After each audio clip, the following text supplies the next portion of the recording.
guys! So the other day I was at church, and usually when I go to church, there's this statue of the Virgin Mary that I go and I kiss her on the forehead.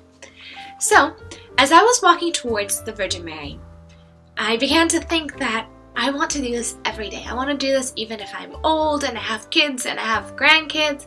It didn't matter. So I get to where I was going, which is the Virgin Mary, and I climb on the edge as I normally do, and I kiss her on the forehead. And I look behind me, and there's this old lady, and she had her walker. And she looks at me and says, "You're so lucky you're able to do this." At that moment, I was completely mind blown by the fact that I had just been thinking about this. I mean, it completely amazed me how for granted I take the gifts that God has given me at the moment as if they will last a lifetime. So in the Bible, Jesus gives an example of the kingdom of heaven, where a man is in search of the perfect pearl. And so he sells everything that he has to obtain that pearl. Another example that he gives is this man who finds a treasure in a land, and he sells all that he has to obtain that land with the treasure. And so the kingdom of heaven, in this case, is the treasure.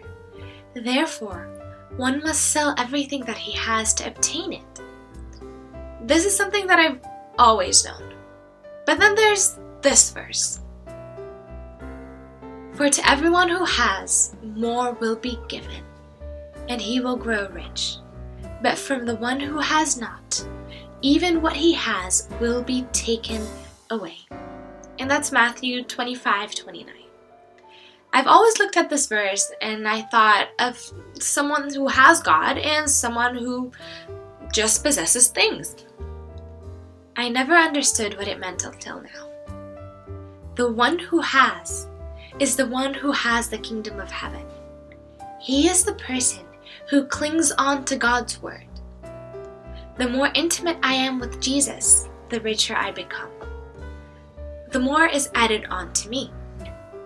This is because the kingdom of heaven is the greatest treasure there is. It is not wealth that is measured by human standards, because human standards cannot begin to fathom such amazing wealth. Therefore, there is no scale to measure it. The closest we come to such amazements are the example of the pearl and the treasure. But even then, Jesus tells us to seek the kingdom of heaven and everything else will be added on. He also tells us that the kingdom of heaven is at hand. It is within us.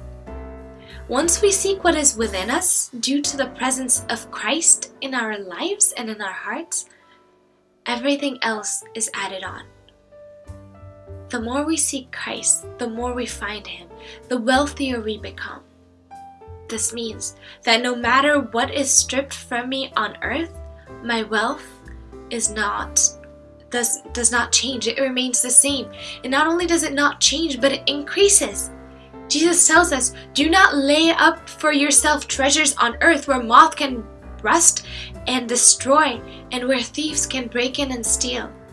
But lay up for yourself treasures in heaven, where neither moth nor rust can destroy, and where thieves do not break in and steal.